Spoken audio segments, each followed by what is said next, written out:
Le monde de l'entreprise est aujourd'hui soumis à des injonctions contradictoires.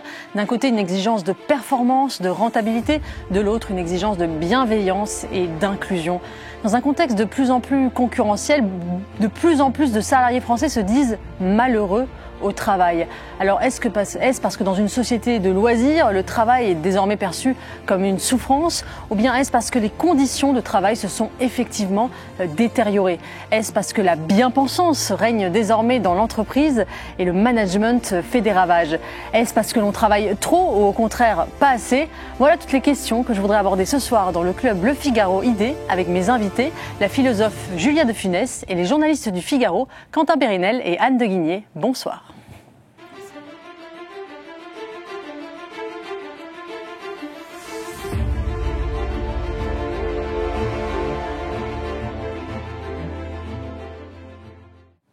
Bonsoir à tous les trois, merci d'avoir accepté mon invitation. Julia de Funès, bonsoir. Vous êtes philosophe, vous publiez après votre best-seller Développement impersonnel, ce livre, La vertu dangereuse, comment la bien-pensance est en train de pourrir le monde de l'entreprise, on peut le dire comme ça. C'est une série de 35 courts chapitres sur ces notions qui ont commencé à percer dans le monde de l'entreprise. Je cite au hasard la procédure, l'écriture inclusive, la transversalité, la transition écologique et qui, selon vous, étouffent finalement la vie des travailleurs. Quentin Périnel, bonsoir. Bonsoir. Les lecteurs du Saumon vous connaissent très bien. Vous êtes le bureaulogue du Figaro et vous avez publié notamment 60 nuances de collègues, un livre très amusant avec beaucoup de finesse sur le monde du travail d'aujourd'hui. The Office, on va dire en livre, aux éditions de l'Observatoire et Anne de Guigné, de Presse de la Cité, pardon. Excusez-moi, c'est moi, l'édition de l'Observatoire, c'est Julia de Funès. Anne de Guigné, bonsoir. Bonsoir Eugénie. On peut vous lire également aussi dans le Figaro en économie. Vous faites des chroniques toujours passionnantes. Et vous avez publié Le capitalisme woke en 2022. C'était aux Presses de la Cité également. Et on va parler sans doute de ce wokisme en entreprise dans quelques instants. Mais je voudrais commencer par vous, Julia de Funès. J'en parlais dans mon introduction. Le malheur au travail, le fait que de plus en plus de salariés aujourd'hui en France, il y a des statistiques qui le montrent, qui se disent malheureux au travail. Je crois qu'on a un salarié sur deux qui se déclare stressé, un salarié sur 4 qui estime que sa santé mentale se dégrade. On a une épidémie de burn-out puisque je crois que l'an dernier, entre 300 000 et 500 000 Français étaient concernés par une situation de burn-out. Alors comment on peut expliquer ce sentiment de mal-être grandissant au travail selon vous? Est-ce que c'est les gens qui ont changé ou est-ce que c'est les conditions de travail qui ont changé? Les deux, je crois. C'est plurifactoriel, bien sûr, mais le paradoxe énorme, c'est qu'on s'est jamais autant occupé du bien-être des collaborateurs depuis 10-15 ans. Les entreprises mettent tout en place. Il y a des Chief Happiness Officers, il y a des coachs pour tout, il y a des baby-foot, des billards, des rooftops végétalisés, des gadgets bonheuristes. Enfin, on fait tout pour rendre les collaborateurs heureux et vous avez rappelé les chiffres, c'est une catastrophe. Donc c'est un paradoxe, c'est pas qu'on s'y prend mal, c'est pas qu'on est méchant, c'est pas que les managers sont méchants, mais c'est qu'il y a une erreur d'aiguillage. Et je crois que cette erreur, c'est qu'on ne peut pas gérer le bien-être des collaborateurs. C'est pas un objet managérial possible. Pourquoi? Juste 3 arguments philosophiques très rapides. Mais la première chose, c'est que le bien-être est absolument indéfinissable. Si je demande dans le public ce soir quel serait votre bien-être, votre bonheur demain, j'aurai autant de réponses que de personnes dans la salle. C'est quelque chose de subjectif, le bien-être. Donc toutes les tentatives qui cherchent à uniformiser, à homogénéiser le bien-être dans les entreprises sont vaines de toute façon parce que c'est vraiment une affaire entre soi et soi-même. Deuxièmement, c'est un état très contingent, le bonheur ou le bien-être. On l'a tous expérimenté dans nos vies. On peut être très heureux 3 semaines, très malheureux les 2 semaines d'après. Comment voulez-vous faire de cette notion si contingente un objet managérial? Et puis un troisième argument, il y en aurait d'autres, mais le bien-être ou le bonheur excède la vie professionnelle. Si nos enfants sont très malades demain, on va être très malheureux dans notre travail, quand bien même tout sera mis en place. Rien que pour ces 3 arguments-là, on voit que l'entreprise, la volonté du bien était un vœu pieux d'avance. Donc les entreprises se sont engouffrées dans des modes, dans des process bonheuristes, des parcours QVT. Et je crois que tout QVT? Alors, qualité de vie au travail, oui, pardon, c'est un acronyme affreux qui ressemble à cuvette pour dire qualité de vie au travail. Et se sont engouffrés dans des process bonheuristes, mais qui n'ont absolument jamais rendu les collaborateurs heureux. Le raisonnement un peu pernicieux, d'ailleurs, que les entreprises ont adopté sur ce sujet du bien-être, c'est ils ont dit, oui, mais on s'occupe du bien-être, les entreprises, parce que des gens heureux au boulot seront plus performants. C'est pour ça que les entreprises se sont mises à s'occuper du bien-être. Sauf que c'est un faux raisonnement qui inverse la cause et la conséquence. C'est un paralogisme. C'est pas parce qu'on est heureux qu'on va être plus performant. Je crois exactement l'inverse, oui. Parce que quand est-ce que nous sommes heureux? C'est toujours la conséquence d'une action.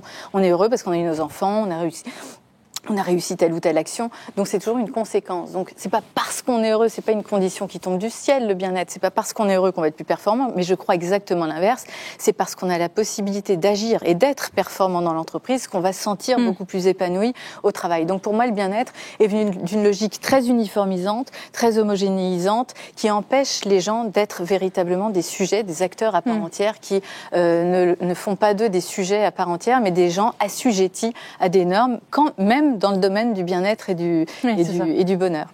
Quentin Péridel, vous qui observez la vie de bureau, vous avez le sentiment, pourquoi les gens sont autant malheureux au travail? Pourquoi il y a autant de burn-out? Pourquoi, et on parle peut-être, il faut peut-être qu'on concerne un peu, on parle beaucoup aussi de ces professions libérales, de bureaux, où effectivement, peut-être que le sens du travail est un peu plus flou. Ouais, c'est ce que vient de dire Julia, c'est-à-dire il y a une injonction assez paradoxale au bonheur, parce que d'un côté, on a le monde de l'entreprise qui met tout en œuvre, et il y a d'ailleurs un truc que Julia, vous avez oublié, mais il y a tellement de trucs.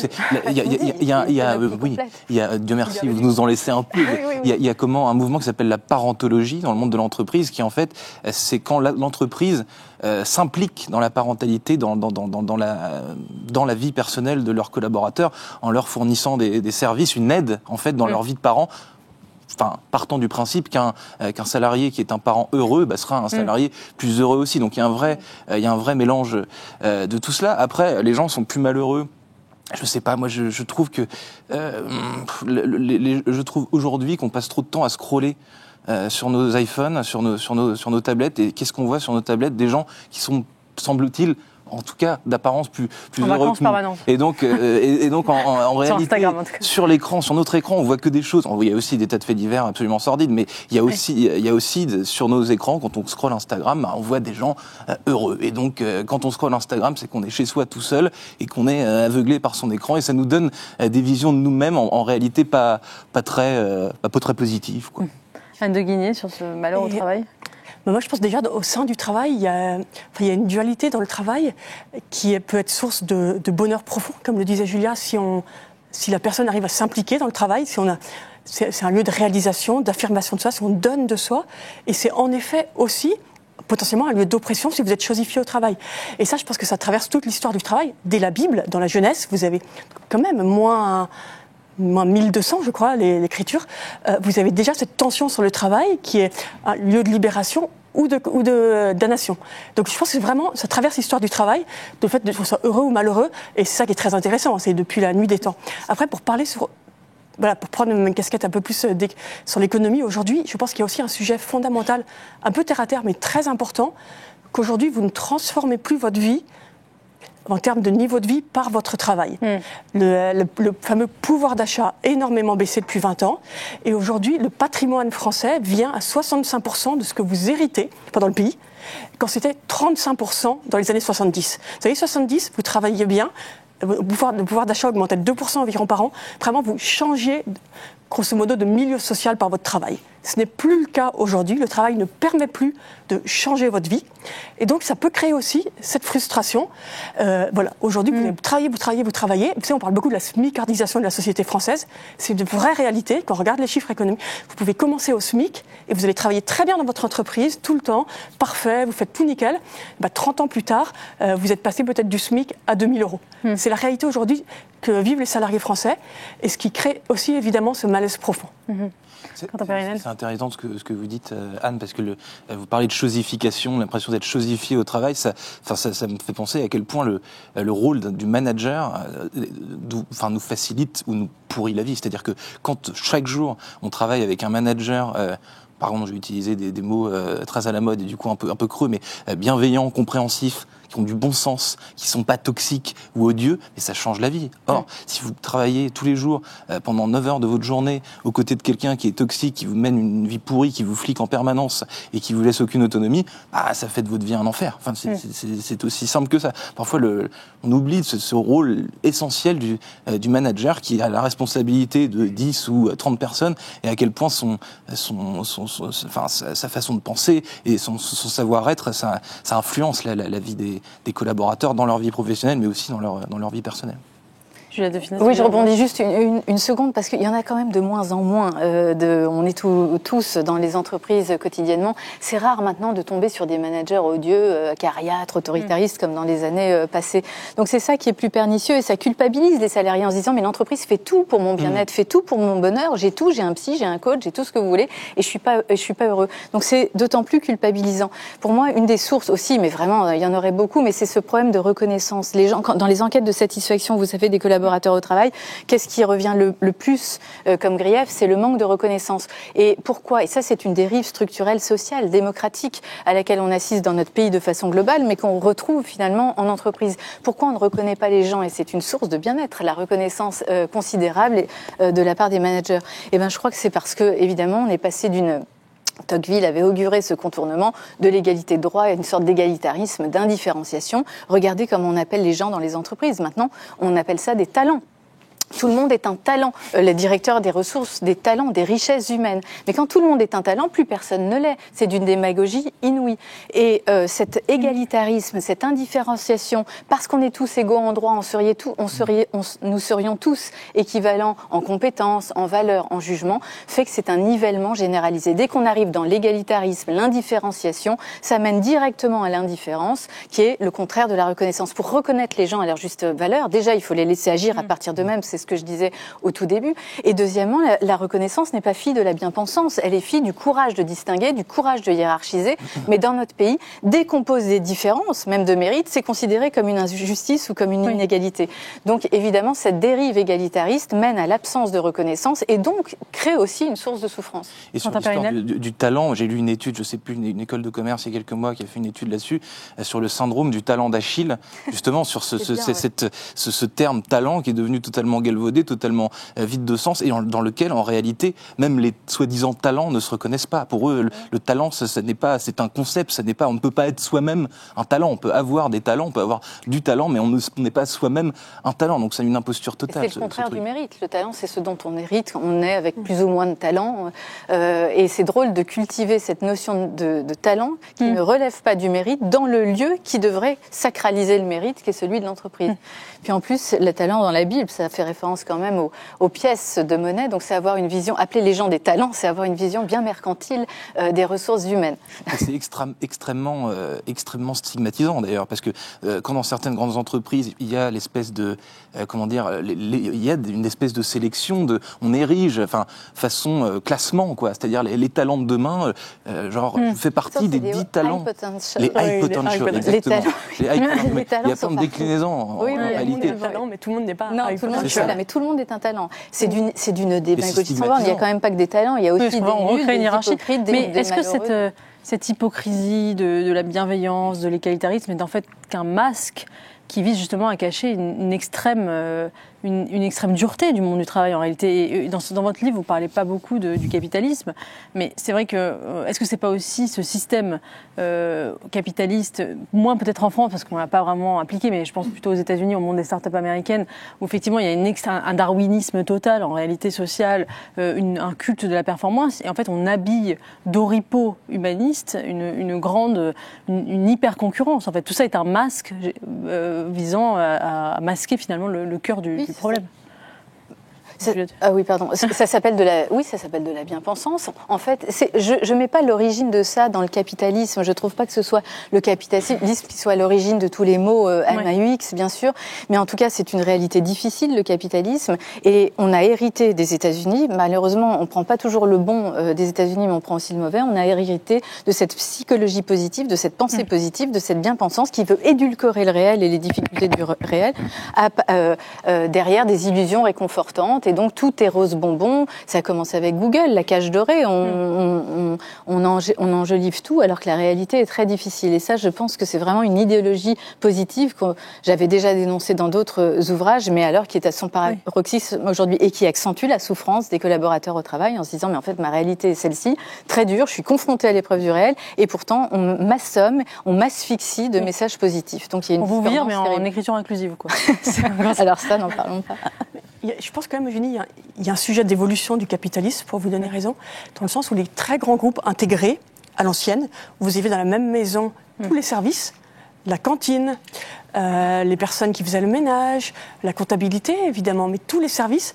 Et tout le monde était dans le même groupe, avec le même contrat social, les mêmes droits. Et ça, c'est terminé. Et ça, c'est vrai que c'est pour des questions d'optimisation actionnariale. On ne sait pas. Maintenant, il y a beaucoup de fournisseurs. Et ça, tous les groupes l'ont fait sous la pression de leurs actionnaires, et parce que vous optimisez votre rendement. Et toutes les grandes boîtes, maintenant, ont séparé, donc ont des fournisseurs pour la cantine, pour les personnes qui viennent faire le ménage, pour la comptabilité. Aujourd'hui, les grands groupes du CAC 40 ont leur comptabilité en Inde, très, très majoritairement. Et passent un coup de fil, font une visio de temps en temps. Et c'est vrai que c'est très différent. Prenons un métier où on voit tous dans nos entreprises, par exemple les personnes qui viennent faire le ménage. Si vous êtes de la même entreprise, vous voyez à la fête de Noël ou vous participez, c'est quand même très différent que la personne qui va aller à 4 heures du matin quelque part, 5 heures, le soir dans une autre entreprise et qui n'appartient à aucune entreprise où elle travaille. Et là, on comprend bien pourquoi ça a été fait, mais ça crée, je pense, que cette fracturation au sein de différents secteurs a quand même vraiment propagé une certaine dureté chez certains fournisseurs. Ouais. Je pense qu'il y a quand même un sujet dans l'évolution du capitalisme financier. On comprend bien pourquoi ça a été, en effet, ça vient des États-Unis et ça crée certainement de la dureté dans certains secteurs. Est-ce qu'il n'y a pas un autre sujet l'anthropologue David Graeber a inventé la notion de bullshit jobs, les emplois à la con. En fait, c'est des métiers dont en fait quelqu'un on lui montre son métier, il est incapable de vous le résumer en une phrase parce que tellement c'est compliqué ou on ne sait pas à quoi ça correspond. Quoi ? Ou parce qu'il a honte. Oui, parce qu'il a honte peut-être. Il dit cette phrase: c'est comme si quelqu'un inventait tout un tas d'emplois inutiles pour continuer à nous faire travailler. Est-ce que l'absence de sens au travail n'est pas une cause majeure de mal-être aujourd'hui ? Oui, bien sûr. Elle est liée. Alors, bullshit jobs, les métiers qui ne riment à rien, il y en a beaucoup. Et on peut l'expliquer pour être rapide. Moi, je vois une explication aussi à mentionner, c'est la technicisation accrue des tâches. C'est ça qui donne qui crée une absence de sens au travail. Je suis tout à fait technophile. C'est pas du tout un jugement de valeur morale sur la technique, mais c'est la définition de la technique. Or, vous remarquez que les métiers sont devenus de plus en plus techniques. Quand vous demandez aux gens ce qu'ils font, la plupart du temps, vous ne pouvez plus comprendre ce que font les gens. Je rencontre quelqu'un il y a 3 jours qui me dit: moi, je suis coordinateur de flux transverse. Comment voulez-vous comprendre ce qu'est un coordinateur de flux transverse ? Plus il m'expliquait son métier, plus ça devenait technique. Moi, je comprenais. Pourquoi ? Parce que la technique, dans sa définition, c'est le moyen de faire quelque chose. Quand on apprend une technique pour jouer du piano, on fait ses gammes, on apprend son solfège, mais la finalité, c'est de jouer un morceau.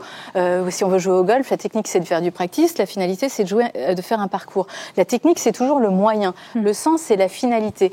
Plus les métiers deviennent techniques par nécessité concurrentielle, c'est darwinien d'une certaine façon. Une entreprise qui ne se technicise pas aujourd'hui, elle meurt. Donc elle est obligée d'innover. Donc les métiers sont sans cesse obligés de se techniciser de plus en plus. Et la technique étant l'inverse du sens, plus ils se technicisent, plus vite ils se définalisent. Ça ne veut pas dire que les métiers n'ont pas de sens, c'est pas ce que je dis, mais l'exigence de sens est d'autant plus accrue que la technicisation est forte. Et donc ça explique un phénomène qui n'est plus un épiphénomène, où beaucoup de gens quittent tout alors qu'ils ont des très beaux boulots, des très belles rémunérations, des très belles organisations, quittent tout, et c'est toujours pour la même chose si vous faites le constat, soit pour un métier manuel, soit pour un métier relationnel, mais où il y a de la matière concrète ou de la matière humaine, et où ils voient immédiatement l'impact de ce qu'ils sont en train d'entreprendre.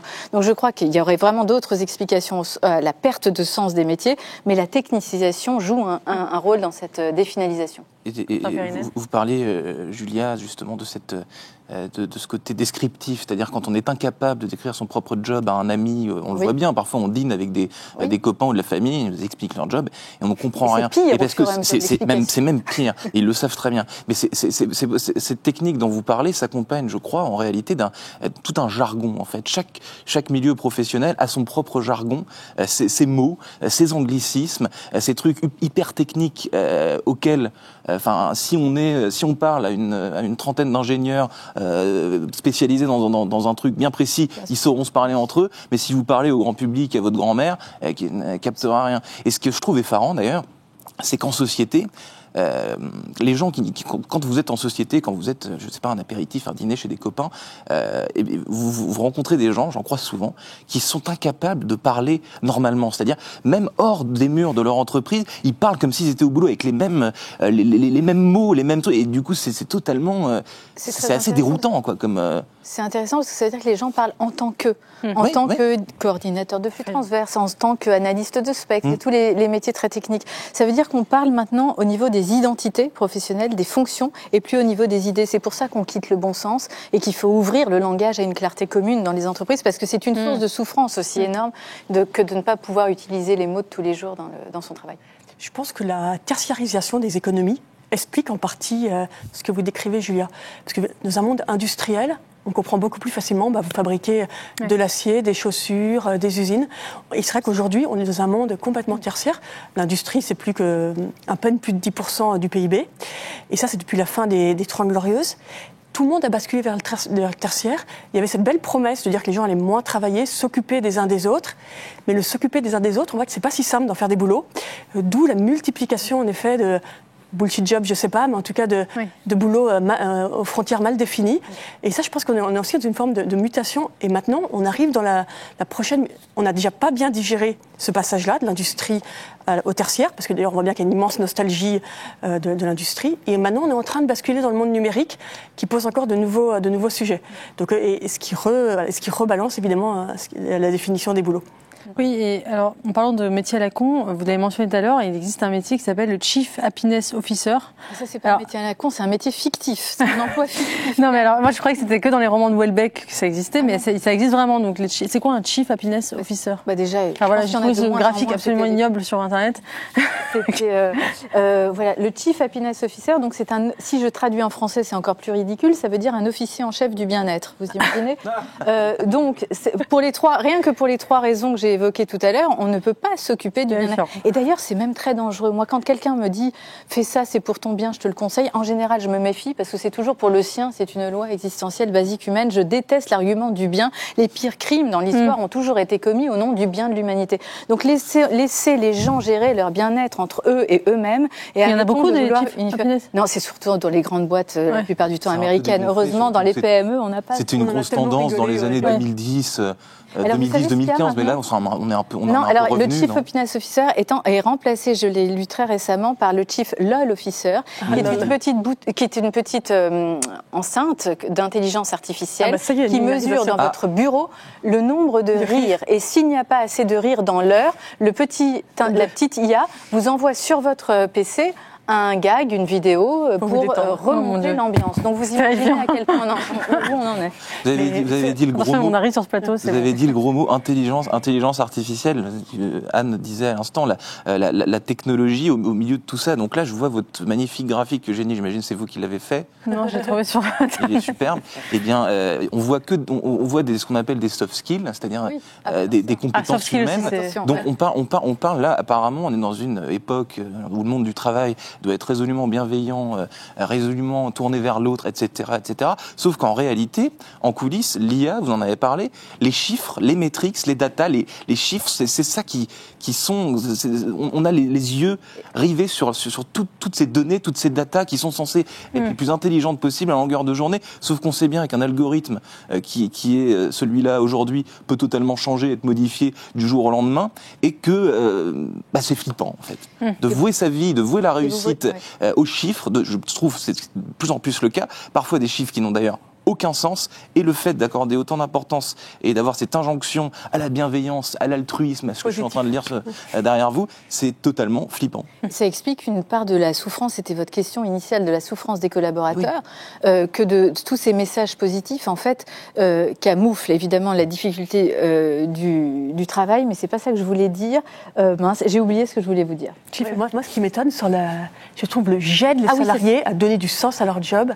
Terrifiant, parce que ce qui donne du sens, c'est de transformer le monde. En fait, Julia l'a déjà dit, et ça, on ne peut pas aider quelqu'un à donner du sens. Soit le job a du sens, soit il n'en a pas. Et rien que pourquoi c'est exaspérant pour les salariés? C'est ça, c'est qu'ils sont pris pour des imbéciles d'une certaine façon, des imbéciles des imbéciles malheureux, puisque vous avez vu les chiffres, même pas des imbéciles heureux. Mais considérer les gens dans l'entreprise, et c'est ça que les salariés attendent, c'est les considérer comme des esprits dignement humains, c'est-à-dire qui sont capables de faire mieux qu'obéir aux pensées positives, qui sont capables de faire plus que se soumettre aux injonctions du moment pour se hisser au-delà du conformisme et de la bien-pensance vers plus de liberté et d'intelligence. Donc c'est un manque énorme de considération pour les collaborateurs, alors que ça se veut évidemment très bien pensant, très bienveillant, mais c'est tout le contraire de ce que ça vise. Je voudrais qu'on aborde un deuxième sujet qui est la question de la tyrannie, de la bien-pensance et d'une forme de progressisme en entreprise. Alors Anne de Guigny, vous avez publié ce livre, Le capitalisme woke, il y a 2 ans, en 2022. Et c'est vrai qu'on a vu cette mode émerger aux États-Unis. J'entendais encore que récemment, dans certaines entreprises, après l'élection américaine, il y avait des safe spaces qui avaient été créés pour les gens qui se sentaient malheureux de l'élection de Trump, pour qu'ils puissent se réconforter. Est-ce que vous avez l'impression que c'est une vraie réalité aujourd'hui en entreprise? Est-ce que vous feriez une distinction entre les États-Unis et la France? Est-ce que le wokisme en entreprise, c'est quelque chose de pesant et de réel? Alors c'est quelque chose qui a existé très fortement aux États-Unis et qui recule aux États-Unis. Évidemment, la France est imprégnée de ces débats, mais n'est pas du tout dans les sujets américains, tout simplement, parce qu'il faut toujours définir le wokisme, ça veut dire un peu tout et n'importe quoi. Enfin, chacun sa définition. Dans ce livre, en tout cas, je mets la définition, c'est de vouloir aboutir à l'égalité, juste en classant les gens sur un critère, grosso modo, un critère de privilège, et vous les classez selon des critères donc très simples, dans une échelle de privilèges, et vous les classez selon des critères très simples de couleur de peau, de sexe, d'orientation sexuelle. Et donc voilà, donc tout en haut, vous avez le mâle blanc hétérosexuel qui sera le plus privilégié. Puis ensuite, voilà, selon les différentes écoles. Et l'idée, c'est d'aboutir à l'égalité, donc une égalité, en évacuant par ailleurs complètement la question sociale. Et l'entreprise se chargerait de ce sujet-là.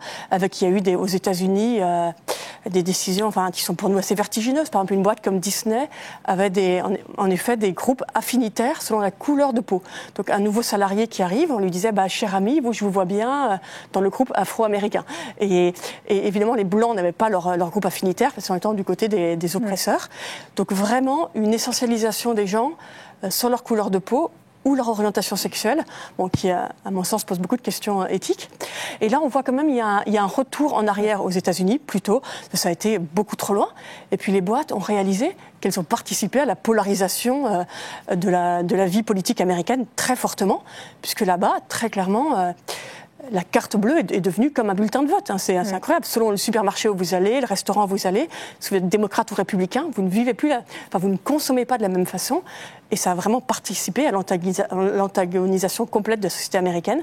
Donc je pense que là-bas, on est en train de revenir en arrière, même si en effet, au sommet, je crois, du mouvement, il y avait, je crois, 40% des entreprises américaines qui avaient mis en place des safe spaces, donc des lieux numériques ou physiques, où vous n'étiez qu'avec des gens qui vous ressemblent, donc soit selon votre couleur de peau, où vous pensez votre courant politique. Et donc ça, je pense que ça recule un peu. Et en France, on voit bien qu'il y a beaucoup de réflexions sur ces sujets d'orientation sexuelle, mais on n'en est pas du tout. Il n'y a pas de safe space où, par exemple, certains seraient exclus. Tout le monde peut venir dans un mouvement qui va être contre l'homophobie, par exemple, mais c'est quand même différent. Il n'y a aucun moment, on va dire, qu'il y a un lieu où seules des personnes, par exemple, homosexuelles seraient. Donc c'est quand même très différent comme état d'esprit. On sait qu'aux États-Unis, il y a la procédure de ce qu'on appelle le DIE, le Diversity and Equity and Inclusion. C'est une manière de recruter les gens selon des critères raciaux ou de genre qui n'existent pas encore en France, même s'il y a peut-être des injonctions en France plus, plus douces, mais tout aussi présentes, notamment sur la question du féminisme ou de l'écologie ou d'autres problématiques sociétales. Est-ce que vous avez le sentiment qu'en France, quand même, ça existe aussi, cette bien-pensance? Parce que maintenant, dans les grands groupes, dans les PME, très peu, et donc c'est quand même le gros tissu entrepreneurial de notre pays, mais dans les grands groupes, oui, maintenant, 90% des grands groupes ont leur représentation, inclusion et diversité, quand bien même ce sont des groupes français. Et c'est très intéressant, encore une fois, ce sujet, pour montrer à quel point la bien-pensance peut se retourner contre elle-même, même sur ces sujets que personne ne va contester. Personne n'est contre l'inclusion et la diversité, bien sûr. Mais maintenant, ça a tendance à se renverser, c'est-à-dire qu'on veut un échantillon de chaque catégorie identitaire. C'est un peu la pub Benetton, si vous voulez, quand vous arrivez dans une entreprise. Il faut un homosexuel, une personne de couleur, une personne handicapée. C'est-à-dire que l'adjectif devient un substantif. Il faut quelque chose. C'est-à-dire que ça va exactement contre la reconnaissance véritable de la singularité. On veut quelqu'un pour l'échantillon statistique qu'il représente de la catégorie identitaire. On ne le veut pas pour lui, on veut parce que c'est un noir, parce que c'est un homosexuel, parce que c'est une personne handicapée, parce que c'est une femme, et vous prenez toutes les catégories.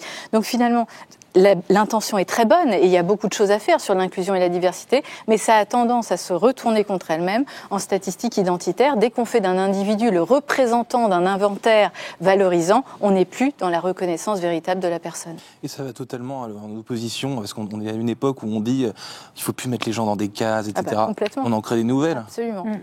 Et Quentin Pérenel, vous avez écrit un article dans la revue du Monde qui s'appelle « Travailler avec un collègue woke ». Oui. Vous avez l'impression... Un trait un peu humoristique. C'est pas Figaro que vous l'avez rencontré, quand même, rassurez-moi. Du collègue qui vous critique parce que vous avez un SUV critère 3, par exemple, qui surveille vos moyens de vous promener, qui voit qui vous demande, t'es parti en vacances, tu as pris l'avion, tu dois sortir tout de suite de cette pièce. Enfin, le collègue woke, si on durcit le trait, est un flic, est un multi-flic, quoi. Il a les yeux partout. J'ai l'impression que ça vient plus des salariés que du haut de l'entreprise en France que des managers. Ça vient plus du bas, en fait, à la machine à café. On pose des questions. Exactement. C'est plus ce collègue un peu culpabilisateur qui va essayer de vous apprendre, voilà, attends, tu viens d'imprimer 3 feuilles de papier, là. Est-ce que tu as vraiment besoin d'imprimer parce que c'est pas bien pour la planète, etc. Le recyclage, toutes ces choses importantes. On le sait. Mais il y a on pourrait avoir un nouveau job qui s'appelle le Chief Woke Officer ou le Chief Climat Officer. Ça serait d'ailleurs, je suis d'ailleurs surpris que ça n'existe pas. C'est ça qui est dit. Pardon. Anne, peut-être, je pense, pour revenir, il y a un vrai sujet financier d'ailleurs aujourd'hui aux États-Unis sur le fait qu'il y ait des demandes de respect d'indicateurs de minorité, de présence des minorités, sujet qu'évoquait Julia. Et aujourd'hui, beaucoup de fonds d'investissement disent, par exemple, font des promesses sociales, mais le social passe là-bas par le fait de dire, par exemple, je n'investirai que dans des entreprises où il y ait au moins 40% de personnes noires, ou ça paraît fou, hein, mais c'est la réalité du monde financier actuel, ou 20% de personnes de minorités sexuelles. Et derrière le problème, il y a vraiment un problème philosophique de fond, c'est que l'identité des personnes devient un actif financier. Voilà. Et les entreprises ont besoin d'afficher ces critères-là. Et c'est quand même important, parce que vraiment, ce que vous êtes très intimement, votre orientation sexuelle, votre couleur de peau, devient actif financier de l'entreprise, et ce qui trouble vraiment le jeu. Mais c'est un sujet qui existe déjà aujourd'hui pour être coté au Nasdaq. Il faut que au conseil de l'entreprise, donc ça c'est depuis la fin 2022, toutes les boîtes cotées au Nasdaq doivent afficher au sein de leur conseil des minorités. Donc une personne de minorité de couleur de peau et de minorité sexuelle. Donc là vous avez 13 identités possibles, et hétérosexuel étant majorité, puis les 12 autres minorités. Et donc vous demandez tous les ans à tout votre board de remplir ces critères, et vous avez vraiment besoin de... Donc, et qui dit, aujourd'hui il n'y a que le Nasdaq, mais qui dit le Nasdaq, qui surtout bientôt la SEC, la bourse de New York, le Nasdaq, donc ses valeurs technologiques, un peu plus progressistes, et les bourses, si ça passe à la SEC, la bourse classique de New York, peut-être bourse de Londres demain. Donc donc en effet, le wokisme est plutôt en tendance en ce moment à baisser aux États-Unis. Bon, et puis on ne va pas parler de l'élection de Donald Trump, mais bon voilà, tout ça, toutes les frontières. Mais il y a quand même il y a un sujet de fond. Je voudrais parler d'une question un peu plus propre au wokisme, c'est la question du féminisme. C'est vrai qu'on a beaucoup d'impératifs féministes en entreprise, le harcèlement sexuel, la rééducation des employés, on leur fait faire des formations pour repérer le harcèlement, etc. Et on a l'impression qu'aujourd'hui, le lieu de travail, qui était un lieu autrefois de rencontre, même amoureuse, c'est en train de totalement disparaître. On sait que en fait, il y a une sorte de parenthèse au moment où les femmes ont commencé à rentrer dans le marché du travail, c'est dans les années 60-70, jusqu'à peut-être aujourd'hui. Le monde du travail était devenu un des lieux où on rencontrait le plus un partenaire. C'était passé, je crois, à la majorité. Et aujourd'hui, ça recule au profit des réseaux sociaux, d'Internet, etc. Le monde du travail est de moins en moins un endroit où on va rencontrer. Est-ce que vous avez le sentiment que ça a aussi un impact, effectivement, cette espèce de police féministe fait que le lieu de travail devient plus du tout un lieu de rencontre amoureuse, par exemple. Oui, c'est ça, une des dérives du wokisme, c'est qu'on est passé...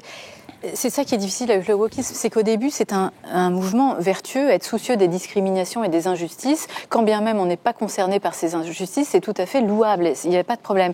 Mais on est passé du souci d'une défense de causes justes à une idéologie intransigeante et à une traque moralisatrice dont le féminisme fait les frais aussi. Et pourquoi il y a un sentiment de terreur. Les hommes ont maintenant peur de faire un compliment à une femme ou de monter dans l'ascenseur avec les femmes. Plus personne ne drague. Non, plus personne ne drague, mais je les comprends. Mais pourquoi ? C'est parce que dans cette traque moralisatrice, dans la traque moralisatrice, la moindre offense devient un préjudice. Alors que les offenses, ça peut être, on peut se vexer, on peut s'humilier, on peut se froisser, on vit en commun les uns avec les autres, donc il y a du frottement et des blessures, des offenses possibles, mais maintenant, la moindre offense devient un préjudice et on tombe dans cette traque moralisatrice. Et certains cabinets ou certaines néo-féministes qui ne salivent qu'à l'idée de quotas stricts et totalement égalitaires entre hommes et femmes, pour moi, desservent la cause féminine. C'est encore une vertu dangereuse, c'est le titre de mon livre, c'est-à-dire une vertu qui se transforme en vice. Parce que si je prends juste la parité comme exemple, tout le monde, personne ne peut être, je suis tout à fait féministe, je suis pour une égalité salariale totale entre hommes et femmes, évidemment, ça ne fait pas question. Mais aujourd'hui, défendre la parité en France en 2024, c'est presque contre-productif pour les femmes, parce que le problème des femmes n'est plus un problème d'accessibilité à des postes. On peut tout devenir, en gros, sauf machisme persistant dans une ou deux boîtes. Franchement, on peut devenir tout ce qu'on veut. Donc le problème n'est plus l'accessibilité à des postes pour les femmes, mais le problème, c'est une plus juste répartition entre la vie privée et la vie professionnelle. L'identité mathématique à un comité de direction, 5 hommes, 5 femmes, ne résout en rien l'égalité de vie entre hommes et femmes. Donc quand on est vraiment soucieux de la problématique des femmes, on est soucieux de cette égalité de vie et plus de fixette paritariste qui dessert finalement les femmes. Peut-être, moi sur le sujet, je mettrais peut-être une nuance sur le sujet de la drague au boulot. Il faut quand même pas se raconter d'histoire. L'entreprise n'était pas non plus un lieu de charmant marivaudage. Il y avait quand même dans toute l'histoire des entreprises des problèmes de hiérarchie, de pression, le nombre d'histoires de patrons qui emmerdaient leurs collaboratrices, c'est une vraie réalité aussi. Donc en effet, il y a quand même du bien aussi d'avoir vraiment resserré les vis. Sans doute ça a été trop loin, mais on ne va pas regretter ce temps. C'est pour ça qu'il ne faut pas être ni sur le wokisme, ni sur le féminisme, etc., en disant qu'il faut tout renvoyer d'un revers de main. C'est une vertu au départ, mais à quel moment ça bascule en vice ? Moi, c'est tout ce que j'essaye de faire dans mon livre sur chacun des sujets. À quel moment, tout d'un coup, on passe dans le surdosage qui fait que ces raisons d'éloge vont devenir des causes d'effroi ? Oui, par exemple, on pourrait se dire, au lieu peut-être de faire des formations à la déconstruction ou à la lutte contre les stéréotypes, pourquoi ne pas donner l'argent de ces formations pour créer des crèches d'entreprise, par exemple, pour que les femmes puissent mieux concilier leur vie professionnelle et leur vie familiale, parce qu'on sait qu'aujourd'hui, un des aspects qui fait que les femmes s'impliquent moins peut-être parfois dans leur travail, c'est parce qu'elles ont cette problématique-là. Bon, c'est une piste peut-être à... La parentologie. Voilà, la parentologie, comme vous dites. Un dernier aspect que je voudrais aborder avec vous, parce que dans la question du mal-être au travail, il y a une question centrale, c'est la question du temps du travail, puisqu'on est aujourd'hui effectivement dans une société du loisir où on a de plus en plus de temps dévoué à notre loisir, et pourtant certains proposent d'aller encore plus loin, de raccourcir le temps de travail. Je voudrais qu'on écoute ce que disait l'ancien président Nicolas Sarkozy ce week-end. Il a fait une sortie remarquée sur le temps de travail en France. On va l'écouter. Le problème français, mesdames et messieurs, est très simple. On ne travaille pas assez. Alors que ça plaise ou que ça ne plaise pas, vous pouvez dire ce que vous voulez, on ne travaille pas assez. On ne travaille pas assez dans la semaine. On ne travaille pas assez dans la vie. On ne travaille pas assez dans le service public. Le problème français, mesdames et messieurs. Alors, est-ce qu'il a raison, Nicolas Sarkozy ? Oui, c'est un débat important. C'est vrai mais il faut apporter un petit peu de nuance, parce que c'est surtout à droite, c'est quand même un petit peu enfoncer les portes ouvertes, dire on ne travaille pas en France. C'est pas vrai, c'est plus compliqué que ça. Sur l'année, on travaille en moyenne comme les autres Européens. Les Allemands travaillent moins que nous sur l'année. En fait, on prend toujours la stat des personnes à temps complet. Mais dans les autres pays, il y a beaucoup plus de gens qui sont à temps partiel. Donc, si on prend tous les actifs, on est grosso modo dans la moyenne européenne. Et les fameux pays du Nord travaillent moins que nous. Donc là je mettrais vraiment une nuance avec lui. Par contre, sur la vie, nous travaillons moins. D'où cet énorme enjeu de réforme de la retraite et du travail des seniors, qu'on met beaucoup trop souvent en pré-retraite. Mais par contre, sur l'année, je pense qu'il faut quand même sortir un peu de cette idée trop facile de dire que... Parce qu'en fait, quelque part, ce serait merveilleux, c'était ça la question, on supprimerait 3 jours fériés puis on serait sauvé. Non, je pense que le sujet, il est plus grave. Pour moi, le sujet, c'est qu'il n'y a plus de productivité en France depuis 20 ans. C'est un sujet d'investissement dans l'éducation, d'investissement dans les technologies. Et ça veut dire quoi, plus de productivité Productivité, ça veut dire simplement qu'avec la même heure de travail, Avant, toutes les décennies, la même heure de travail, vous produisiez de plus en plus de richesses. C'est progrès économique. C'est terminé. Il y a un mystère, il n'y a plus... Dans les pays occidentaux, la productivité a beaucoup baissé, et chez nous, elle a disparu. Avant tout, il y a un problème d'éducation. C'est le fruit de l'effondrement de l'éducation nationale. Et puis, les technologies mal diffusées en France. C'est ça notre immense enjeu. Et malheureusement, c'est beaucoup plus compliqué d'y remédier. C'est 20 ans d'investissement continu dans l'éducation et dans les technologies pour y remédier que de faire travailler un peu plus les gens. C'est vrai que c'est plus facile de dire ce qu'il a dit et c'est sympa, c'est populaire avec un public de droite, mais c'est pas tout à fait la réalité. Rapidement, il y a aussi la notion de comment est-ce qu'on mesure ce temps de travail, comment est-ce qu'on le quantifie. Voilà, les technologies sont partout autour de nous, etc. On est équipé de tas d'outils, etc. Comment est-ce qu'on mesure le temps de travail aujourd'hui, dans différents secteurs, différents pans économiques, etc. Il n'y a pas d'équation. Enfin, c'est une équation à 50 inconnus. C'est ça le problème, c'est que pas assez ou trop. En fait, on aborde toujours cette problématique sous l'ordre quantitatif. Or, le temps de travail est une valeur qualitative subjective. Il y a des gens qui mettront 1 heure pour faire le même résultat, d'autres 5 heures. Comme un enfant à l'école, il y en a qui font 2 heures de devoir le soir et d'autres 30 minutes.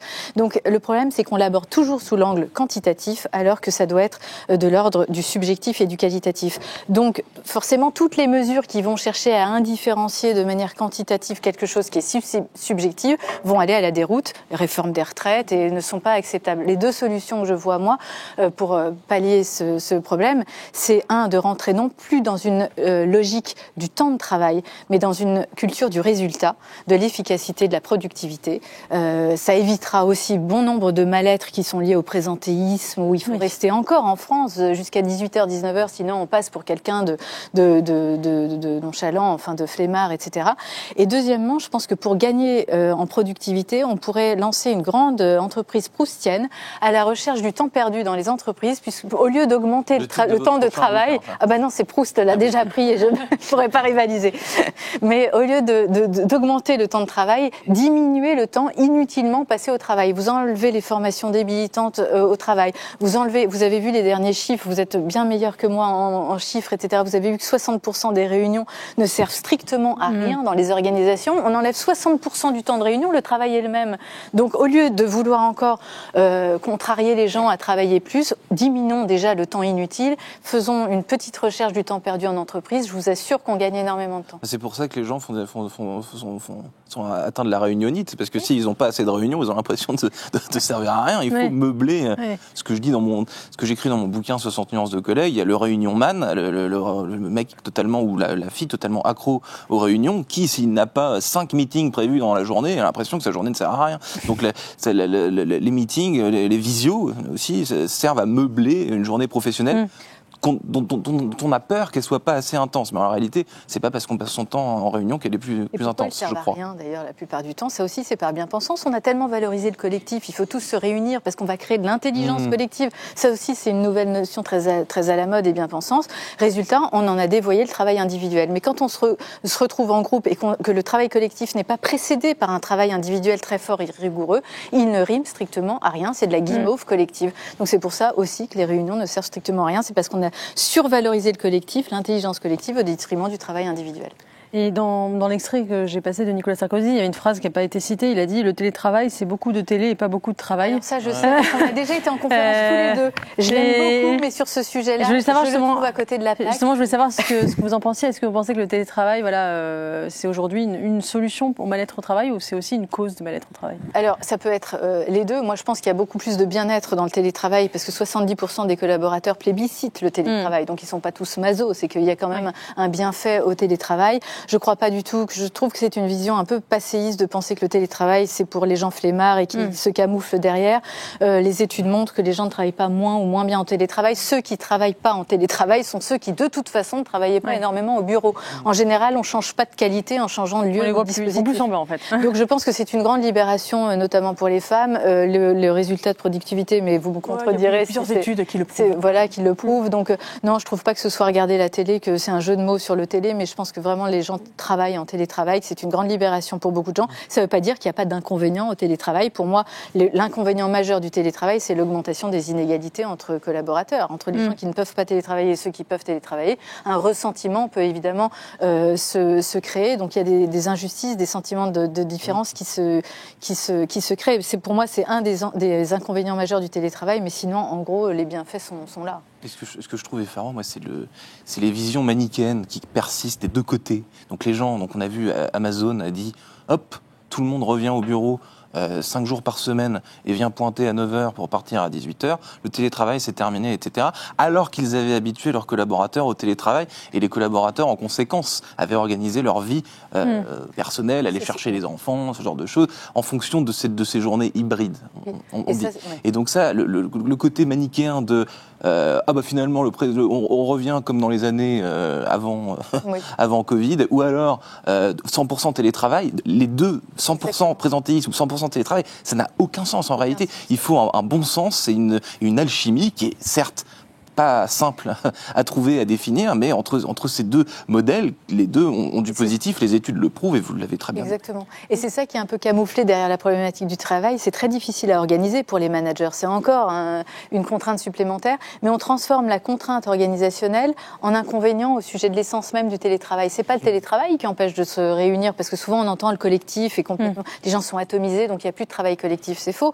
C'est beaucoup plus difficile à organiser, mais au contraire, moi je pense que le télétravail renforce le travail collectif. Quand on sait qu'on a son collaborateur une fois ou deux par semaine à côté de soi, les réunions sont autrement mieux pensées, beaucoup plus efficacement menées, alors que quand on est les uns à côté des autres, une certaine usure, c'est vrai en amitié, ça peut être vrai en amour, une certaine usure peut se créer et donc le collectif être beaucoup moins performant. Donc c'est effectivement, on camoufle à travers l'essence du télétravail une difficulté organisationnelle. Et puis combien de personnes qui sont en présentiel au bureau écrivent sur Microsoft Teams ou sur des outils quelconques à un collaborateur qui est 10 mètres derrière lui au lieu de lui parler en vrai. Soyons sérieux. Je pense sur le télétravail, il y a un consensus en tout cas de la recherche qui dit que c'est vraiment une question de jours et que je crois que l'idéal c'est 2 jours de télétravail et ça augmente la productivité. Là, vraiment, au début, pendant le Covid, c'était un peu la panique. Aujourd'hui, je pense que toutes les recherches convergent là-dessus. 4 jours, c'est trop. 2 jours, je crois que c'est ça, là, ce que dit à peu près... même pas être rigide sur le télétravail. L'enjeu et l'essence même du télétravail, c'est la souplesse, la flexibilité. En fonction des besoins d'un collaborateur, d'une femme collaboratrice, on adapte son... Donc c'est très difficile à faire, mais enfin, c'est ça l'enjeu du télétravail. Et les 2 jours par semaine que vous mentionnez, c'était ce qui était prévu dans la plupart des accords au début. Est-ce que c'était pas ça le bon sens finalement, Mais sur le sur le temps de travail, je pense que ce qui est intéressant, il faut voir pourquoi il y a une grande frustration aussi aujourd'hui, c'est que le temps de travail n'a cessé de baisser depuis la fin de la guerre. Et depuis 20 ans, il ne baisse plus. Et donc je pense que c'est quand même aussi intéressant de voir. On dit les Français, une fois de plus, le débat il est plus compliqué. Aujourd'hui, par votre travail, vous ne pouvez plus tellement vous enrichir et vous travaillez autant que vos parents. Et vous pouvez travailler plus que vos parents à cause des problèmes démographiques. En fait, il augmente puisque la retraite recule. Il va augmenter encore plus. Donc on est quand même à un moment donné aussi de grande difficulté sur le travail. Et le seul acquis social de ces 20 dernières années, c'est le télétravail précisément. C'est la seule nouveauté de souplesse. Peut-être juste un mot, mais il nous reste vraiment très peu de temps, mais sur la question on l'a évoqué rapidement tout à l'heure, mais l'intelligence artificielle, selon vous, ça va être un ouragan dans le monde du travail? Moi, les prédictions hasardeuses, je n'en sais strictement rien. Je pense que c'est une question de volonté, de lucidité et de responsabilité. Si on veut faire de ces nouvelles technologies des puissances autonomes qui nous remplacent sur n'importe quel sujet, on en fera des puissances autonomes qui nous remplacent. Mais si on veut en faire des moyens à notre service, il faut qu'on cultive ce qu'on a de spécifiquement humain encore. Je vais vous donner quelques exemples. Dans 5 ans, 10 ans, j'en sais rien, mais aujourd'hui, la prise de risque, l'intelligence artificielle est incapable de prendre des risques. Ce sont des risques intégrés, engrammés dans ces algorithmes. Ce ne sont pas des risques à partir d'une situation inédite, comme un humain. Un homme je vais me faire encore descendre par les féministes, mais enfin un homme ou une femme peut le faire. La confiance, faire confiance à ses collaborateurs. La confiance, c'est de l'ordre de la foi, de l'irrationalité. Confiance, ça vient bien du mot foi étymologiquement. On fait confiance, on parie sur l'inconnu, on parie sur l'incertitude. Ça, l'IA est incapable de le faire. Elle est dans le registre purement algorithmique et rationnel. Bref, il y a le sens, vous avez parlé tout à l'heure du sens au travail, la réflexivité sur ses propres nos actions, même l'IA forte aujourd'hui est incapable d'avoir cette réflexivité. Donc si on veut faire la différence, justement, je trouve que les nouvelles technologies peuvent être une chance, il y aura aussi beaucoup d'inconvénients, mais peuvent être une chance pour enfin cultiver ce qui fait la spécificité humaine. Il ne s'agit pas de dire lors des kick-offs au mois de juin, vous savez, dans les grandes entreprises, cette année, on va remettre l'humain au cœur, on va remettre l'humain au centre, l'entreprise ne serait rien sans les hommes et les femmes qui la constituent. La plupart du temps, c'est du pipeau et c'est de la flûte depuis des années. Ça veut dire quoi, considérer les gens comme des sujets humains? Ça veut dire cultiver ce qui fait encore notre spécificité. Et il y aurait beaucoup de choses à dire. J'ai donné que quelques exemples, mais en tout cas, voilà, pour moi, c'est une chance, cette technologie, pour humaniser, au sens noble du terme, les collaborateurs. J'ai pas envie de parler des séminaires d'entreprise, mais... Anne de Guigné, juste sur l'intelligence artificielle. Parce que pour comment dominer l'intelligence artificielle, il faut de la culture. Vous voyez bien aujourd'hui quand on demande quelque chose à ChatGPT, ils disent très souvent c'est intelligent, mais c'est n'importe quoi. Et donc ça va inciter en effet, et c'est là où les entreprises, là pour le coup, auront du boulot de formation.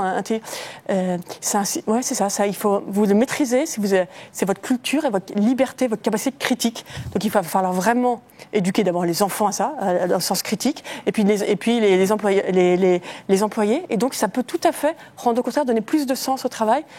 Mais il faut maîtriser la technique. Il y a une phrase d'Alain qui est géniale, c'est la fin là, de la contre. Oui. Alors mince, je ne veux pas prendre trop de temps, mais c'est une citation que je trouve géniale d'Alain qui nous dit « Ne décidant jamais, nous dirigeons toujours ». Ne décidant jamais, nous dirigeons toujours. On ne décide pas du coup du sort, comment l'IA va évoluer, on n'en sait strictement rien. Mais néanmoins, nous dirigeons toujours, ça veut dire quoi? C'est à nous de donner le sens que l'on veut à l'événement que l'on vit, parce que le sens dépend de la psychologie qui vit l'événement. Il n'est pas d'emblée inscrit dans les faits. Donc si on veut faire de cette IA quelque chose de constructif, on en fera quelque chose de constructif. Aucune situation n'est un déterminisme, aucune situation n'est une fatalité. C'est nous qui donnons le sens que l'on veut aux événements que l'on vit. Ne décidant jamais, nous dirigeons toujours. Je la trouve géniale cette phrase. Bref. Parfait. Écoutez, c'est une très bonne conclusion. Merci pour cette discussion passionnante. On a abordé plein d'enjeux, je pense, qui passionneront nos téléspectateurs et notre public. Merci à tous. Je vous souhaite à tous une excellente soirée. La semaine prochaine, ce sera Esprit Libre avec Alexandre Devecchio. N'oubliez pas que vous pouvez retrouver le club Le Figaro Idée sur YouTube, mais aussi dans différentes plateformes de podcast. N'hésitez pas à vous abonner et à partager à vos amis ou collaborateurs ou collègues de travail. Très bonne soirée à tous.